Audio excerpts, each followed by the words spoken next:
Queremos agradecerte por la obra que hiciste, Señor, en los lugares que visitamos predicando, tanto en Argentina como en Chile, por las bendiciones que derramaste, Señor, sobre las iglesias y por todas las visitas, Señor, que tuvimos el gozo de ver, conociéndote, Señor, y tomando decisiones por ti.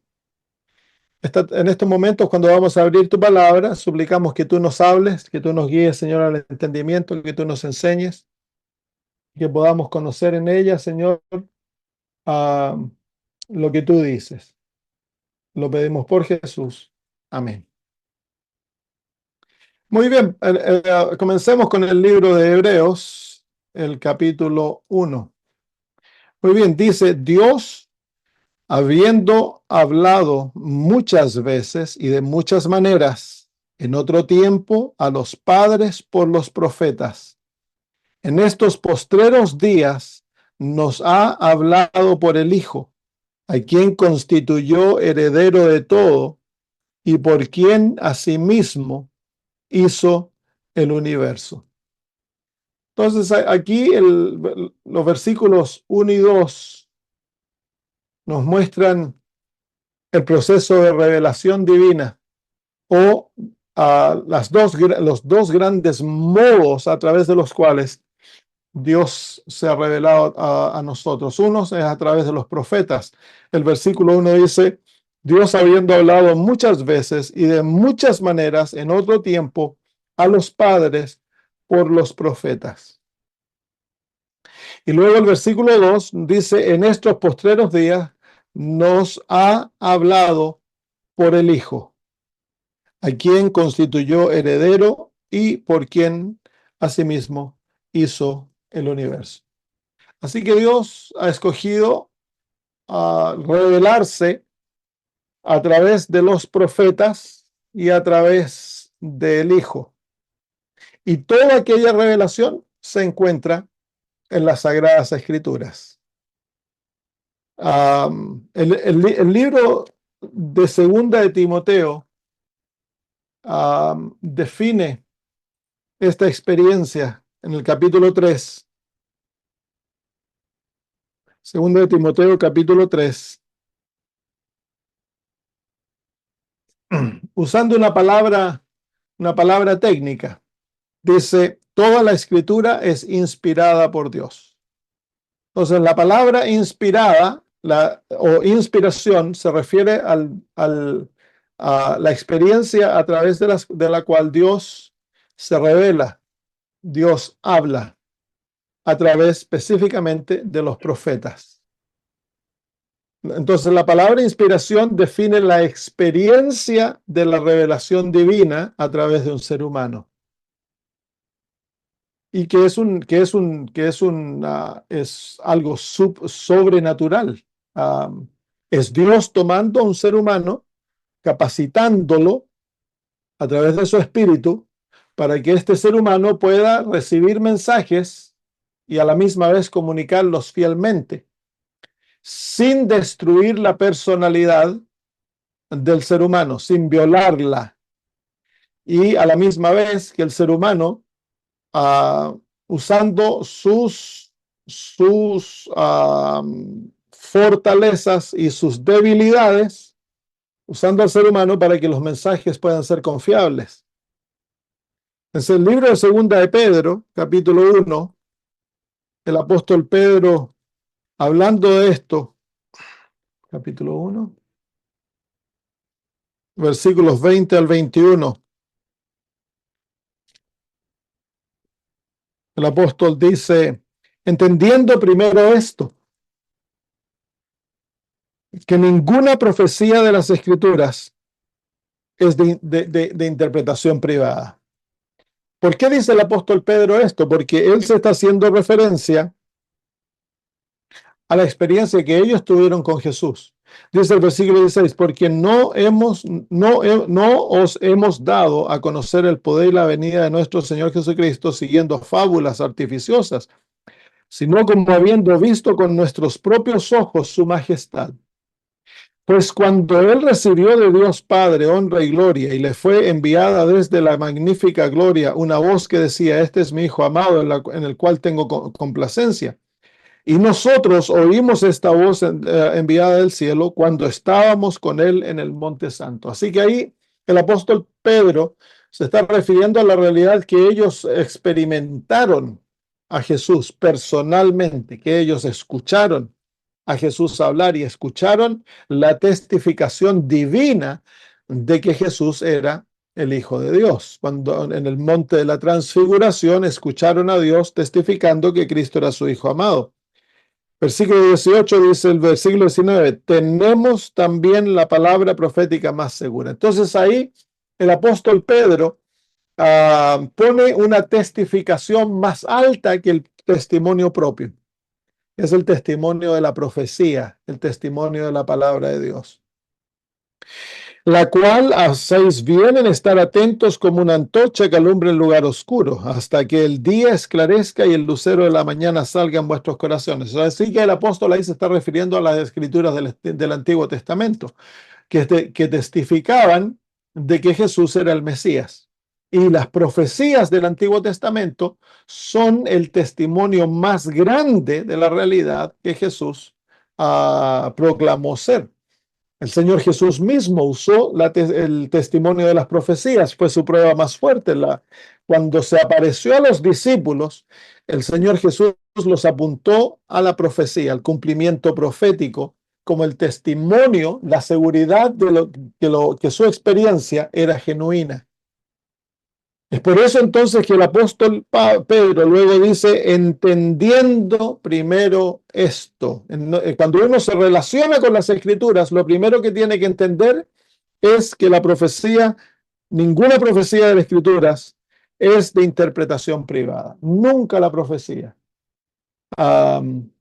fue otorgada a través de invenciones personales. Y lo hizo porque nunca la profecía fue traída por voluntad humana, sino que los santos hombres de Dios hablaron siendo inspirados por el Espíritu Santo.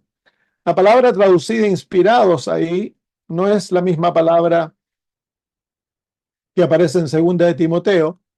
La palabra traducida inspirados ahí es literalmente se debiera traducir movidos por el Espíritu Santo.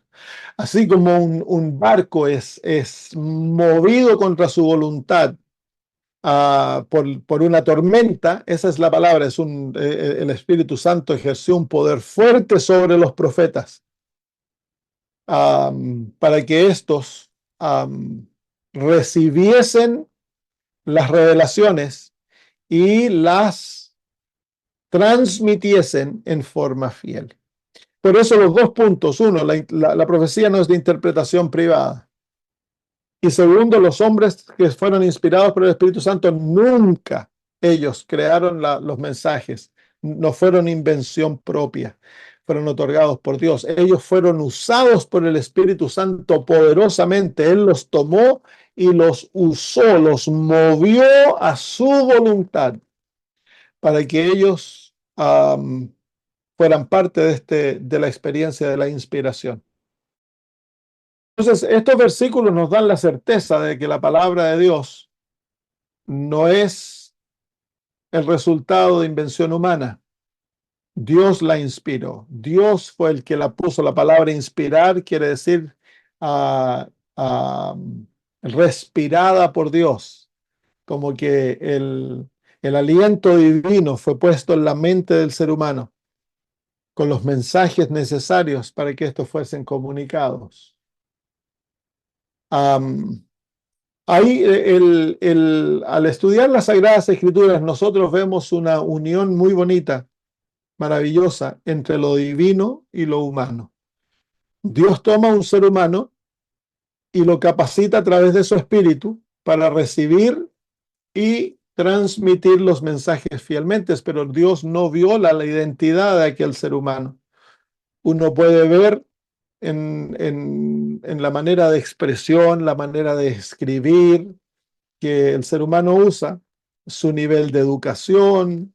Por ejemplo, cuando uno lee los libros de Elena de White, uno se da cuenta de que cuando ella comienza a escribir, tenía una manera de escribir muy rudimentaria. le faltaba expresión, porque ella tenía muy poca educación. Ella tuvo educación hasta el nivel tercero básico. Pero a medida de ella avanzando, ella es una lectora ávida.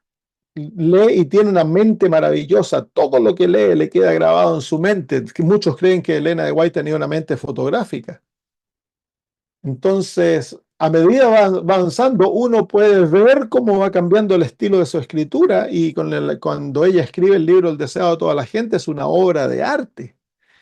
Es uno de los libros en el inglés, porque debemos de recordar que Elena de White escribió originalmente en inglés. En el inglés es una obra de arte, es considerado uno de los libros de arte del idioma inglés. Es un libro que el modo de expresión, todo es maravilloso. Entonces uno ve cómo ella cambió, pero Dios la usó tanto a su principio con su lenguaje y modo de expresión tan rudimentario y luego con su lenguaje tan desarrollado, tan maravilloso, Dios la usa en tanto en ambos ámbitos.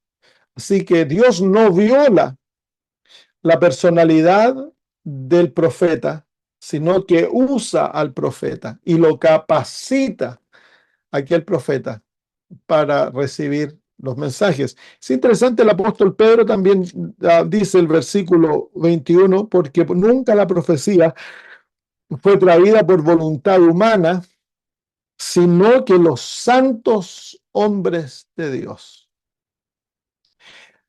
Estos hombres, y había mujeres también que fueron usadas como profetas, profetizas, eran personas santas. ¿Qué quiere decir eso? Que ellos estaban dedicados al servicio divino. Se habían entregado al Señor. Estaban en una relación con Dios. Dios, Cristo, el Espíritu Santo, moraba en ellos. Por eso ellos eran santos. Dios no escogió a cualquiera, a Pedro, Juan y Diego. No, Dios escogió a seres humanos que estaban totalmente dedicados a Él para usarlos en la experiencia de hablar a través de ellos. Porque eso es lo que la inspiración hace, es Dios hablando a través del profeta. Por eso llamamos la Biblia la palabra de Dios. A pesar de que está escrita en la modalidad humana, en lenguaje humano, con expresiones humanos, en la Biblia nosotros no vemos a Dios como un escritor, porque no fue Él el que escribió la Biblia. Fueron seres humanos que escribieron la Biblia, así que vemos la modalidad, la manera de pensar de seres humanos, pero a la misma vez es la palabra de Dios. Es la unión de lo divino con lo humano, en lo cual lo divino capacita al ser humano para proclamar los mensajes otorgados en lenguaje de todo ser humano, en expresión humana, para que nosotros podamos recibir lo que Dios deseaba otorgarnos. Vamos a Lucas capítulo 1, versículo 70. Dice, como habló por boca de sus santos profetas que fueron desde el principio. A lo mejor podemos leer un poquito antes, donde dice el versículo 68. Bendito el Señor Dios de Israel, que ha visitado y redimido a su pueblo, y nos levantó un poderoso Salvador en la casa de David, su siervo, como habló por boca de sus santos profetas que fueron desde el principio. Así que ahí vemos nuevamente la realidad de que Dios es el que habla a través de los profetas y que los profetas son personas santas, son aquellos que han experimentado la salvación y viven en una viva relación con Cristo, son personas dedicadas al Señor. Tienen debilidades, tienen problemas como la Biblia dice que Elías era un hombre sujeto a debilidades como nosotros. No eran hombres que eran perfectos, pero eran santos, eran totalmente dedicados al Señor. Lo amaban de todo corazón y sus vidas estaban entregados por Él y Dios hablaba a través de ellos. No era de que ellos abrían su boca y Dios hablaba literalmente, no. Lo que a ellos al hablar estaban comunicando un mensaje divino. El mensaje era de Dios. El modo de expresarlo era humano. Ahí se encuentra la relación entre lo divino y lo humano. Las Sagradas Escrituras se ve aquello es lo mismo que en Jesús. En Jesús nosotros encontramos una maravillosa unión entre lo divino y lo humano. En Jesús moraba la divinidad, pero no vemos la divinidad. Vemos a Jesús, el ser humano. Pero en su manera de tratar, de comportarse, de actuar, vemos a Dios. Pero la persona es el ser humano. Al hablar es el ser humano. Al caminar todo es un ser humano. Pero es la unión de lo divino con lo humano. La Biblia es exactamente lo mismo. La Biblia es una expresión de Cristo porque manifiesta la misma unión. Ahí se encuentra la expresión de que la palabra del profeta es la palabra de Dios. Es porque el mensaje que el profeta está comunicando, él no lo inventó. El mensaje del profeta, él lo recibió a través de la experiencia llamada la inspiración, que es Dios comunicándose con un ser humano y capacitando a éste a través de su espíritu para recibir sus mensajes y comunicarlos en lenguaje humano, pero que el lenguaje humano no disminuya la calidad del mensaje. Entonces, la palabra, por eso llamamos la Biblia la palabra de Dios, porque es la escritura de hombres donde se está comunicando la palabra de Dios, los mensajes divinos que fueron comunicados a ellos. Vamos a 2 de Samuel capítulo 23, versículo 2. 2 de Samuel capítulo 23, versículo 2. Aquí David, hablando de su propia experiencia. Vamos a leer desde el versículo 1. Estas son las palabras postreras de David. Dijo David, hijo de Isaí, dijo aquel varón que fue levantado en alto, el ungido del Dios de Jacob, el dulce cantor de Israel. El Espíritu de Jehová ha hablado por mí, y su palabra ha estado en mi lengua. El Dios de Israel ha dicho, me habló la roca de Israel. Habrá un justo que gobierne entre los hombres, que gobierne en el temor de Dios. Así que ahí David, antes de morir, él da una profecía mesiánica. Pero él, describiendo su experiencia, repite varias veces la misma idea. Dice el versículo 2, el Espíritu de Jehová ha hablado por mí. Esa es la primera vez que lo repite. Segundo, su palabra ha estado en mi lengua. Segunda vez. Tercera vez, el Dios de Israel ha dicho. Entonces, claramente David nos deja muy claro que lo que él va a decir en cuanto al Mesías no es invención propia, sino que el Espíritu de Jehová habló a través de él, la palabra de Dios estuvo en su lengua y el Dios de Israel habló a través de él. Entonces, bien claro, el profeta clarifica claramente que lo que él va a comunicar no es su invención, no es su creación. Porque claro, lo que la gente dice de la Biblia es que, bueno, fue escrita por hombres, invención humana. Es que no entienden el proceso de la inspiración. La hermana de White dice de que ella era tan dependiente en el Espíritu Santo, tanto como para recibir los mensajes y así como para comunicarlos. Así que el Espíritu Santo la capacitaba a ella para recibir a través de sueños, visiones, y luego cuando ella tenía que comunicar los mensajes, el Espíritu de Dios la capacitaba para comunicar aquellos mensajes y le traía a su memoria todo aquello que le había sido presentado. Cuando el Espíritu Santo así lo veía, como yo les he contado la visión de Salamanca, donde ella estaba en un pueblo llamado Salamanca y tuvo una visión y en la mañana le quiere contar la visión a su hijo y no se acuerda. Dice que raro, no me acuerdo. Yo sé que tuve una visión muy importante y que tengo que comunicarla, pero no me acuerdo. Ven más tarde y te la cuento. El hijo volvió al mediodía, tampoco se acordaba.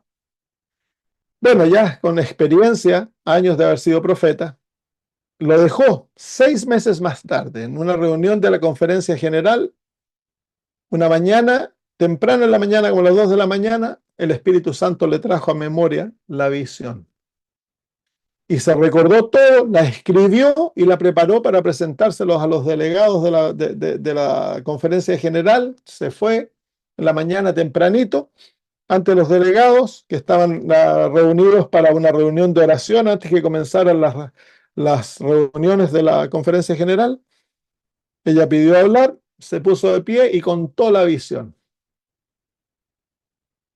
Y era la visión de un grupo que se habían reunido porque querían imprimir una revista y estaban disputando si ponían el nombre adventista del séptimo día en la revista o no. Y ahí ella veía gente una discusión muy agitada. La reunión era muy temprano en la mañana, como a las 3 de la mañana. Y estaba muy agitada y ella escribió los sentimientos, las frases que se dijeron, lo escribió todo y luego se sentó. Y el presidente de la conferencia general se puso de pie y dijo, ¿hay alguien que tenga conciencia de que esta reunión ha tomado lugar? Dijo, porque yo no tengo conciencia de que esto se haya llevado a cabo. Y un hombre se pone en pie en la congregación y dice, yo quiero testificar de que yo participé en aquella reunión anoche a las 3 de la mañana. Y yo fui el que dije esta y esto y esto, lo que la hermana de White dijo. Y luego todos los que habían participado en aquella reunión testificaron de que Elena de White, lo que ella había descrito, ellos no los podrían haber descrito tan exactamente como lo había hecho ella. Pero ella había tenido la visión 6 meses antes. Entonces el profeta es tan dependiente en el Espíritu Santo para recibir los mensajes y para comunicarlos. No se le deja al profeta al azar que él simplemente comunique los mensajes y los cambie y los manipule. No, no se le deja, porque Dios desea que los mensajes que lleguen a su destino sean lo que él diseñó al principio. Es por eso que podemos confiar que la palabra de Dios es la palabra de Dios. Podemos confiarla que la Biblia no ha sido tergiversada. Podemos leerla con confianza. Que lo que los profetas escribieron fue exactamente lo que Dios había diseñado, sin manipular, sin coercionar. No, no hay coerción en el reino de Dios. El profeta se le da la libertad de expresarse en su modo de expresión, pero el mensaje es comunicado fielmente. Entonces tenemos plena confianza en las Sagradas Escrituras y en el espíritu de profecía. Marcos capítulo 12, versículo 36. Marcos 12, 36. Hay muchos versículos que se podrían mostrar. Marcos 12, 36. Porque el mismo David dijo, y mira ahora lo que añade Jesús. Es Jesús el que está diciendo estas palabras. Porque el mismo David dijo por el Espíritu Santo. Dijo el Señor a mi Señor, siéntate a mi diestra hasta que ponga a tus enemigos por estrado de tus pies. Así que el Señor Jesús testifica de la experiencia de la inspiración, al decir que cuando David dijo, él lo dijo bajo la influencia y el poder del Espíritu Santo. Era el Espíritu Santo que estaba obrando en David cuando escribió esas palabras. Y eso, por supuesto, se encuentra en el libro de Salmos. Esto testifica que el libro de Salmos es inspirado.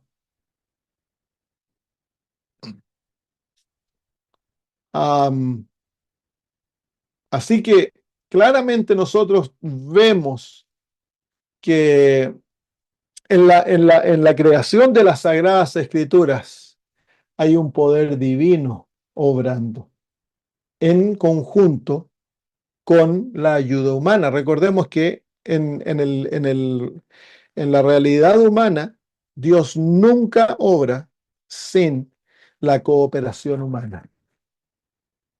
Dios da los mensajes, capacita al ser humano a través de su espíritu, y los seres humanos tienen que escribirlos, mandarlos, comunicarlos, ya sea de la mejor manera posible. Vamos al libro de Apocalipsis ahora, donde se nos da una descripción del proceso de la inspiración. ¿Cómo es que obra?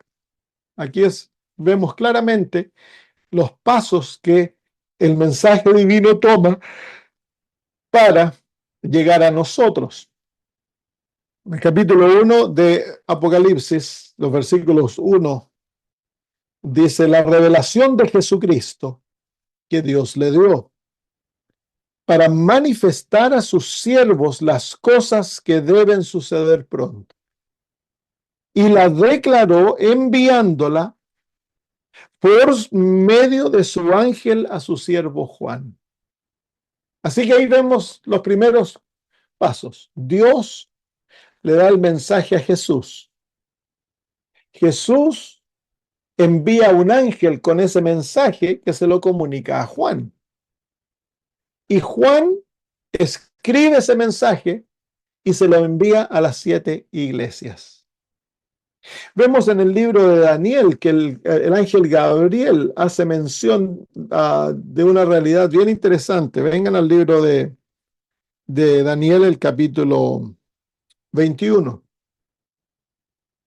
Pero yo te declararé lo que está escrito en el libro de la verdad, y ninguno me ayuda con ellos, sino Miguel, vuestro príncipe. Aquí se ve la unión que existe entre Cristo, Miguel, el príncipe, y Gabriel, que le está comunicando el mensaje a Daniel. Y Gabriel le dice de que ese mensaje él lo obtuvo en un libro de la verdad en el cielo. Así que parece que hay veces cuando los ángeles que van a comunicar el mensaje al profeta, ellos van y leen en un libro donde ya está escrito aquello. Ese libro es el libro escrito por Dios. En ese libro Dios es el escritor. Los ángeles tienen acceso al libro de la verdad. Puede que sea las Sagradas Escrituras deben haber venido en su totalidad de aquel libro. Los ángeles toman conocimiento de aquel libro y vienen y se lo revelan entonces a Juan. La parte débil en la cadena de la revelación es el ser humano, porque el ser humano es caído. Los ángeles no mienten, los ángeles tienen memorias perfectas, mentes perfectas, aman a Dios, no tienen intención de tergiversar mensaje. Dios, por supuesto, sabemos que ahí no hay debilidad. El problema es el ser humano. El ser humano es la parte débil. Entonces, para asegurarse de la fidelidad del mensaje, Dios capacita a través del Espíritu Santo a la gente humano para que reciba y comunique los mensajes de acuerdo a la voluntad de Dios. Entonces, el ser humano experimenta algo maravilloso, que es poseído por el Espíritu Santo para comunicar aquellos mensajes. El Espíritu Santo es el que abre su mente, le da sueños, visiones. Y en aquellos sueños, visiones, experiencias, el profeta se encuentra con ángeles. Y los ángeles comunican a ellos los mensajes, les dan visiones panorámicas del futuro, les ayudan a ver realidades de lo que está pasando con seres humanos a los cuales le tienen que comunicar mensajes. Y así. Es algo bien complejo, pero debe ser algo maravilloso el poder.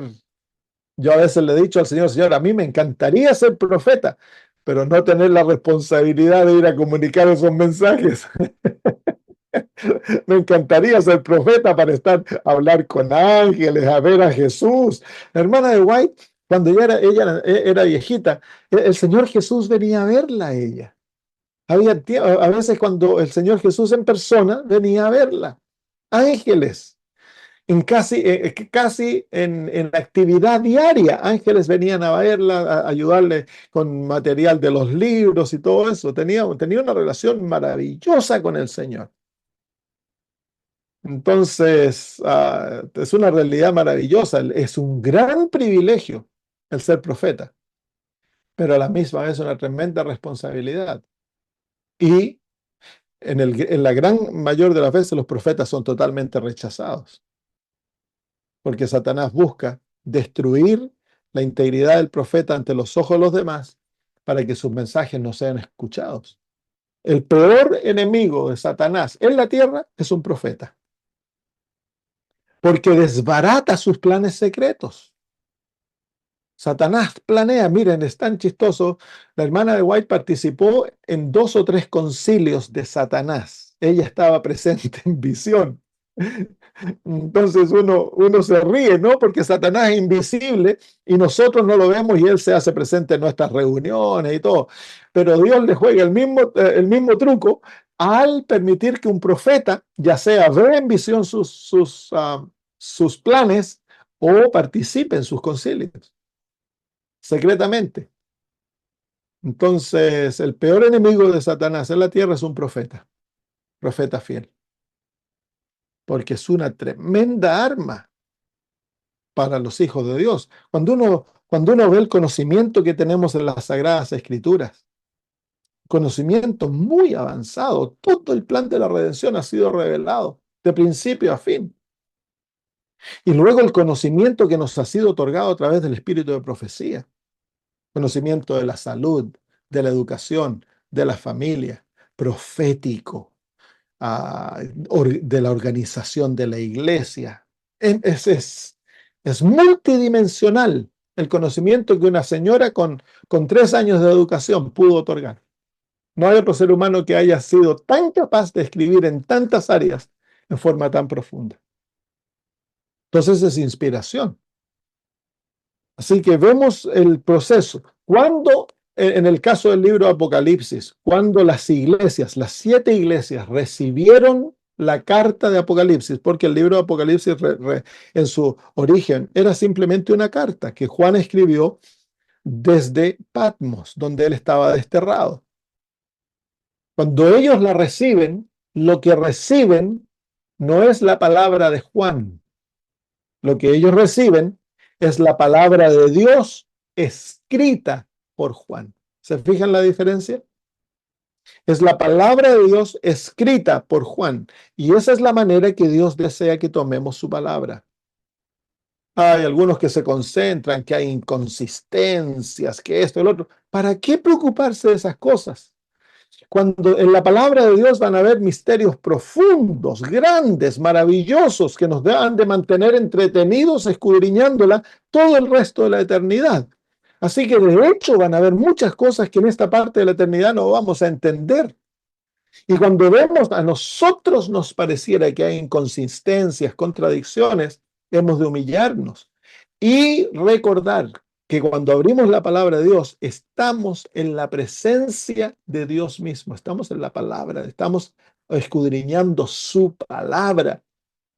Cuando uno ve el libro de la naturaleza, que hay, como se llama, misterios que han mantenido al intelecto humano ocupado por milenios y milenios, descubriendo, mirando. ¿Cuántas veces hemos tenido que revisar nuestras teorías porque eran insuficientes? Al conocer misterios más grandes, al conocer la maravilla de lo que Dios ha dejado en el mundo natural, hay cosas que parecen inconsistentes, hay cosas que parecen incongruentes. Lógico, porque nosotros estamos mirando el universo con un telescopio chiquitito y de eso queremos nosotros entenderlo todo. Imposible. De la misma manera, al contemplar las Sagradas Escrituras, es un libro, pero es la palabra de Dios. Entonces hemos nosotros de humillarnos y cuando nos pareciese que hay incongruencias que no entendemos y que se contradice la Biblia, hemos de recordar que la Biblia viene de un intelecto, es el intelecto divino, y que no pueden haber contradicciones ni incongruencias. La Biblia es una revelación perfecta. Por lo tanto, lo que no entendemos, hemos de dejarlo y decir, Señor, no lo entiendo. Y simplemente me someto a la realidad que estoy ante tu presencia. Estoy contemplando un intelecto infinito a través de un intelecto totalmente finito y degenerado. Así que nosotros para comprender la Biblia necesitamos tanto la ayuda del Espíritu Santo como los profetas la necesitaron para escribirla. Y tan solo aquellos que son humildes y vienen ante la Biblia como niños para ser enseñados serán bendecidos por el conocimiento de las Sagradas Escrituras. De otro modo, estamos destinados a llegar a conclusiones incongruentes, a conclusiones erróneas. Si vienes a la Biblia creyendo de que tú sabes, entonces estás destinado a llegar a conclusiones erróneas. Hay que someterse ante la realidad sobrenatural de las Sagradas Escrituras y pedirle a Dios que nos hable cuando la vamos a estudiar. Números 12:6. Números 12:6. Y él les dijo: oíd ahora mis palabras. Cuando haya entre vosotros profeta de Jehová, le apareceré en visión, en sueños hablaré con él. Entonces ese es el modo preferido de Dios de revelarse a los profetas. Pero han habido casos, en el caso de Moisés, que Dios hablaba con él cara a cara, cara a cara. Pero el modo principal es sueños, visiones. El sueño es algo que ocurre como un sueño normal. La visión puede ocurrir ya sea de día o de noche, pero la visión es para el profeta, él participa en una realidad. El profeta es llevado a la realidad y él contempla todo aquello como que fuera real, como que él estuviera. A veces están ellos viendo eventos que no han ocurrido, que ocurrirán miles de años después, y ellos están viviendo en aquello. Entonces lo ven todo como que, no como que fuera una película, sino que simplemente ellos están puestos en aquella realidad. Esa es la diferencia entre visión y sueño. Am, ¿cómo se llama? Por ejemplo, cuando Daniel vio las profecías escritas en el capítulo 7, el capítulo 8, cuando Nabucodonosor vio la profecía del capítulo 12, 2. A pesar de que Nabucodonosor no era profeta, a Dios le dio el privilegio de tener un sueño profético. Necesitó a un profeta para que se lo diese nuevamente y se lo explicase. Pero él tuvo un sueño profético sin ser profeta. Porque el profeta cumple más que simplemente la función de comunicar ah, profecías del futuro. Eso es una pequeña parte de la labor del profeta. La labor del profeta es hablar por Dios. En el Antiguo Testamento la palabra profeta quiere decir una boca, alguien que habla en lugar de. También el profeta era el vidente, los ojos, porque en la Biblia el profeta cumple la función de ser los ojos del cuerpo de Cristo. A través del profeta nosotros vemos la verdadera realidad. De otro modo nuestros ojos nos engañan, que nosotros somos ciegos, la Biblia dice. Entonces necesitamos al profeta porque a través del conocimiento divino que nos dado a través del profeta, esa es la verdadera realidad. Aprendemos a ver con nuevos ojos. Y son los ojos proféticos, los ojos del profeta. Entonces al profeta se lo llamaba vidente porque él veía visiones, pero también cumple la función de ser el que ve por el pueblo de Dios, que ve las realidades maravillosas. Somos un pueblo privilegiado, tenemos la Biblia y luego tenemos a los asistentes de la Biblia, que son el Espíritu de Profecía, los libros del Espíritu de Profecía. Debiéramos leerlos mucho y humildemente. Cuando uno viene a la revelación divina, el intelecto ha de libremente someterse, porque en la revelación divina uno está bajo la autoridad de Dios.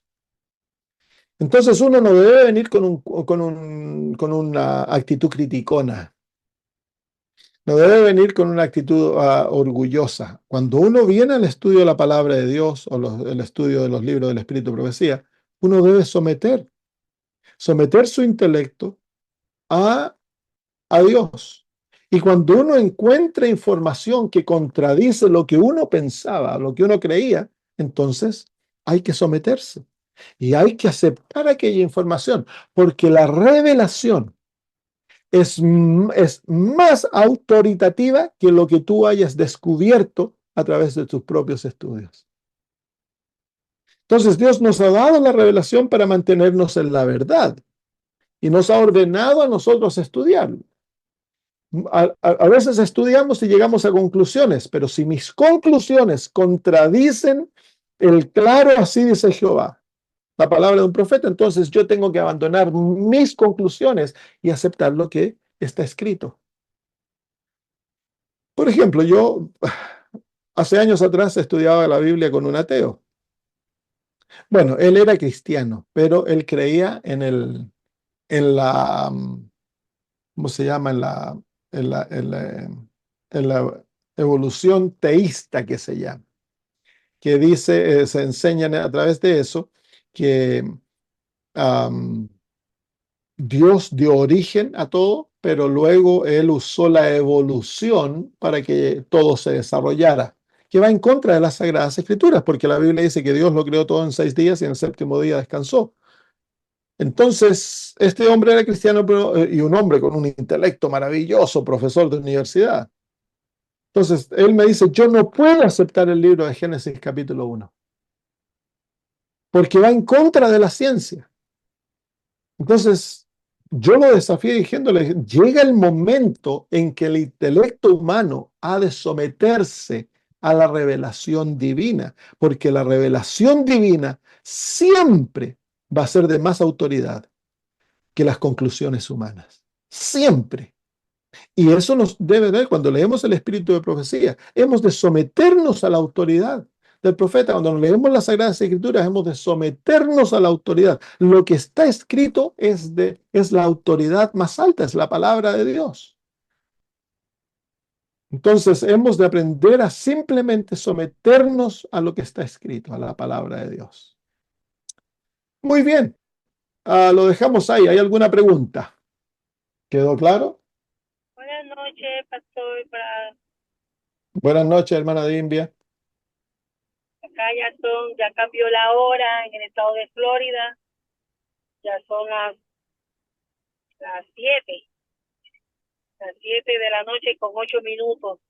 Le doy la honra Ya, y la gloria a Dios por escuchar tu mensaje. No había visto que la hermana, y gracias primero a Dios y a usted por tan hermoso explicación de lo que es realmente una profeta y cómo el Señor lo inspiró a través de los siglos. Que a la hermana Poblete, porque ella siempre está dando aviso a las personas que ya está en su usted, ya lo extrañaba por mucho tiempo.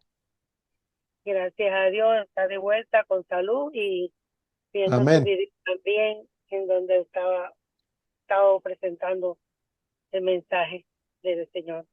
Pastor, le voy a dejar saber, esta semana tuvo acá en el estado de Florida un chileno, el pastor y doctor en teología, Héctor Iturriaga, Iturria, pastor, él es chileno, y él es médico y es teólogo también, habla hebreo, arameo, inglés y español, ya usted se puede escribir. Entonces él da teología y da todo esto, ¿verdad? El pastor Iturria, se llama Héctor Iturria de Chile, estuvo por evangelizando en California y acá en la iglesia, ¿no? Adventista, y llegó hasta la iglesia a donde yo vivo.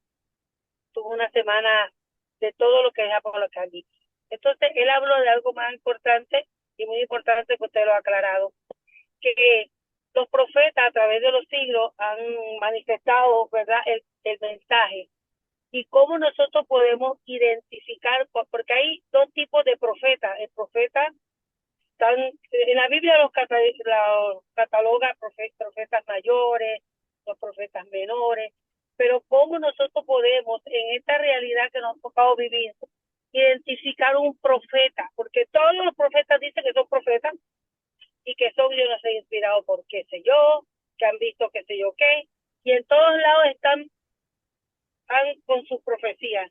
Entonces, hágame entender de la forma correcta, a la luz de la palabra de Dios, como escrito está. Si es un profeta, como la hermana de White, como otros pioneros, ¿no? Como profeta Samuel y los demás, ¿en qué se basa la evidencia? Como usted lo acaba de decir, por sueño le aparece en la forma más clara y como Moisés, esencial. Para yo decir que él está hablando la verdad como escrito está. Aparte, ¿verdad?, de que el enemigo los utiliza también para creer y así a muchos engañarán en los tiempos finales. Muchas gracias. Ya, hermana Dimbia. Están las señales de un verdadero profeta, que son bien sencillos. Uno es a la ley y al testimonio. Si no hablaren conforme a esto es porque no les ha amanecido, dice la Biblia. Eso es probablemente la señal más fuerte de que el profeta ha de llevar al pueblo, uno, a la ley, que es la ley de Dios, los 10 mandamientos, obediencia a la ley de Dios y fidelidad a los testimonios, que son los testimonios de otros profetas antes que él. Así que un profeta no va a contradecir la luz que Dios ha dado a través de otros profetas. Un profeta verdadero va a llevar al pueblo a vivir de acuerdo a la luz que otros profetas ya han dejado. El profeta va a exaltar a Cristo Jesús. El profeta verdadero va a exaltar a Cristo Jesús. El profeta verdadero no va a llamar la atención a sí mismo. Y usualmente el profeta no tiende a llamarse profeta. Él simplemente no cree que es un profeta, él está simplemente siendo usado por Dios. El profeta falso, la Biblia nos presenta de que el profeta falso lleva al pueblo a desobedecer la ley de Dios. Entonces, es a grandes rasgos. Hay otras marcas que muestran las señales de un verdadero profeta, pero esas son las tres más importantes. Lleva al pueblo a la obediencia a la ley de Dios, lleva al pueblo a fidelidad a los escritos y enseñanzas de otros profetas verdaderos y exalta a Cristo sobre todas las cosas. Y el profeta falso lleva a la desobediencia, sus enseñanzas llevan a la desobediencia de la ley de Dios. Puede ser en forma camuflada. Los frutos de un profeta falso es que lleva al pueblo a que abandonen la fidelidad a la ley de Dios.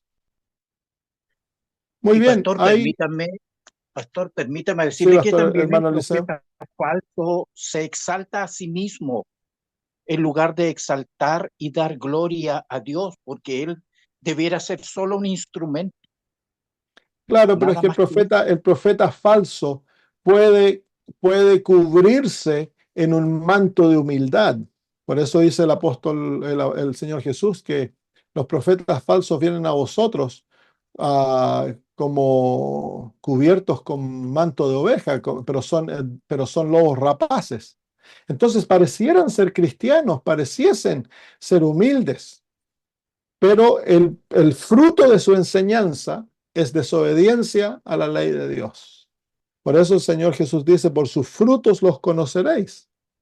El fruto se encuentra en Mateo 7 cuando los que están esperando al Señor le dicen, Señor, Señor, testificamos en tu nombre, hicimos grandes cosas en tu nombre, profetizamos en tu nombre. Y el Señor les dice, apartaos de mí vosotros que obráis el mal.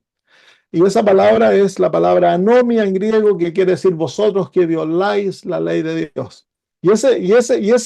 Esa parábola viene directamente después que el Señor Jesús dice, por sus frutos los conoceréis. El fruto es un engaño que lleva al pueblo de Dios a creer que son pueblo de Dios porque hacen milagros y todo eso, a pesar de que viven en desobediencia de la ley de Dios. Entonces, es la marca más clara de un profeta falso es que sus enseñanzas llevan a la desobediencia. Pastor, yo tengo una duda. ¿Sí? ¿Un profeta puede hablar en lenguas? Claro. Los profetas, tú dices profeta falso o profeta verdadero. Verdadero, verdadero. Bueno, un profeta verdadero, los apóstoles eran profetas y ellos hablaron en lenguas, pero el verdadero don de lenguas, que era el comunicar, hablar en una lengua que Dios les dio la capacidad de comunicar en otros idiomas el mensaje del Evangelio. Así que los apóstoles, todos ellos hablaron en lenguas o en idiomas. La palabra lengua cubre ese don ese don en algo misterioso. La palabra glosolalia es una palabra griega que simplemente quiere decir idiomas. Entonces los apóstoles hablaron en otros idiomas y ellos eran profetas. Gracias. Pero no es la marca pero los milagros y lo sobrenatural no es una marca de un verdadero profeta. Porque Satanás puede tergiversar lo sobrenatural. Él puede hacer que hayan milagros, que caiga fuego del cielo, que hablen en lenguas, que hagan cosas milagrosas. Los profetas hacen milagros, pero los milagros no son testimonio de que son verdaderos profetas. En ellos dicen que la gente que estaba escuchándolo y le decían, mire, hablan del mismo idioma nuestro. Los tips para yo dejar saber que un profeta verdadero a través de la ley del testimonio de la palabra. La hermana de White, ella fue casada, tuvo hijos, tuvo su esposo, una vida familiar honrada. Entonces, los profetas, y la pregunto yo, los profetas pueden ser casados con hijos y todo, después que estén pasados al margen de la palabra de Dios, no tiene que influir, no tiene que influir porque influye. Claro. Gracias, hermano. Entonces, el problema es este: cuando se levanta un falso profeta, como vienen cubiertos de manto de oveja, es muy difícil discernirlos. Entonces hay que darle tiempo para que se vean los frutos. Y hay que escuchar muy claramente lo que enseñan y compararlo con la Biblia y el espíritu de profecía. No hay que aceptar luz porque un hombre parece carismático y hace milagros y cosas maravillosas. No hay que correr y aceptarlo. Hay que probarlo. Y para probarlo hay que esperar que dé frutos. Y los frutos toman tiempo. Y hay que comparar sus enseñanzas con las Sagradas Escrituras. De primera pareciera que sus enseñanzas están de acuerdo a la Biblia, porque usan la Biblia. Por ejemplo, se levantó hace años un profeta en el año 2006, 2007, en Estados Unidos, entre los adventistas, y comenzó a tener sueños. Y los sueños eran bien parecidos a los sueños de la hermana de White. Bien, y todos los hermanos, acá un grupo que se despabiló, yo le decía, no se despabilen, esperen un tiempo, y ya comenzó a enseñar, y pasaron 1 o 2 años que los hermanos, pero juraban por el profeta. Y luego por ahí lo escuché decir de que ya no había que pagar diezmo a la iglesia, había que pagar el diezmo a él. Ahí ya comenzó a salirle el colmillo al lobo. Y después de un tiempo salió una secretaria que trabajaba, que lo ayudaba a escribir sus escritos, de que era intemperante, era medio desordenado en cosas sexuales. Así que ya ahí salió, pues por sus frutos los conoceréis. Y comenzó a crear un movimiento que comenzó a separarse de la iglesia, ya a ver a la iglesia como mala, que la iglesia de la Babilonia. Por sus frutos los conoceréis. Entonces no hay que correr. Tenemos suficiente luz para llevarnos al cielo. No necesitamos otro profeta. Pero si el Señor en el tiempo que viene ve a bien darnos un profeta para necesidades locales, ese profeta tiene que ser probado, porque se van a levantar muchos falsos profetas, dice la Biblia. No nos dice la Biblia que se van a levantar muchos verdaderos profetas. Nos dice que van a levantar muchos falsos profetas. Entonces hay que ser bien templados y no hay que dejarse llevar por milagros y manifestaciones maravillosas o porque el hombre enseña tan lindo. No, hay que probarlo. Y si no está de acuerdo a la Biblia y sus frutos no están de acuerdo a la palabra, hay que declararlo como falso. Simple. Pastor Vaga, por acá en Estados Unidos, ya usted debe saber como, ¿verdad? Con un ministro y ungido de Dios que han surgido de la iglesia remanente, ¿no? De nuestra iglesia, lamentablemente han surgido algunos rebeldes. Yo le digo rebeldes porque tienen historia sobre la iglesia de la vara de Aarón, y usted sabe quién fue esa persona, y también de la iglesia adventista reformadora, que han surgido muchas de estas controversias y se han apartado de la, ¿verdad?, de la luz mayor que es Cristo, porque la luz menor es la palabra de Dios, porque la palabra de Dios habla de Cristo, de que Cristo es la mayor. Entonces ellos han diferenciado y han distorsionado muchas cosas que han surgido lamentablemente de nuestra iglesia, y ellos tienen otras diferentes doctrinas y alegatos que no están basados en la palabra de Dios. Entonces, hay que tener mucho tacto, ¿no? Y hay que ser, como dice la palabra, mansa como la palabra y astuta como la serpiente. Entonces, estas Sí, personas en los grupos, como el de la hermana Poblete, por lo menos el mío y otros más, hay que tener cuidado con estas personas porque surgen, uno comparte los links y surgen estas personas. A mí me tocó en mi grupo y yo lo compartí y yo le dije, aguántese allí. Él quería que yo aceptara unas cosas de la hermana de White y yo fuera sometida a la distorsión de porque era un script descontinuado de los libros de la profecía de la hermana de White y entró en mucha controversia y la gente me pedía que por favor qué estaba pasando porque podía ser confundido. Entonces cuando me di de cuenta era de esta parte. Algunos escritos de la hermana de White y otros que no lo aceptan, como que ella no fue inspirada por esos escritos. claro.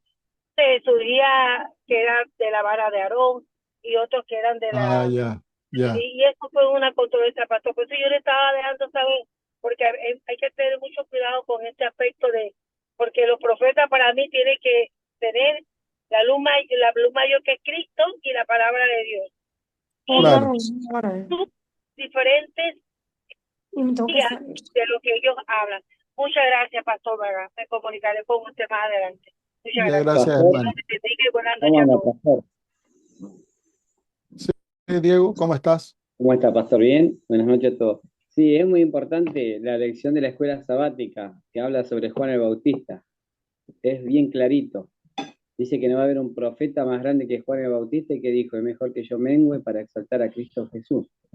Y Claro. siempre hay que exaltar a Cristo y si exaltamos a Cristo es la única misión que tenemos que hacer, nada más. Gracias, pastor. Abrazo grande. Dios lo bendiga. Igualmente, Diego. Lindo escucharte, hermano. Bueno, hermanos, si no hay ninguna otra pregunta, oramos y terminamos. Padre Señor, nuestro amado Dios, te damos gracias que tú nos has dado tu palabra tan clara, Señor, que un niño puede entenderla. Tan complicada, Padre, y profunda, que los intelectos más grandes, Señor, sin tu ayuda, quedan, Señor, deshechos por ella. Y es por eso que queremos pedir que nos des la actitud de un niño, como dijo el Señor Jesús, Señor. Para entrar al reino de los cielos hemos de ser como niños. Chao. Gracias, Chao, hermana chao. Poblete. Bendiciones, Pastor.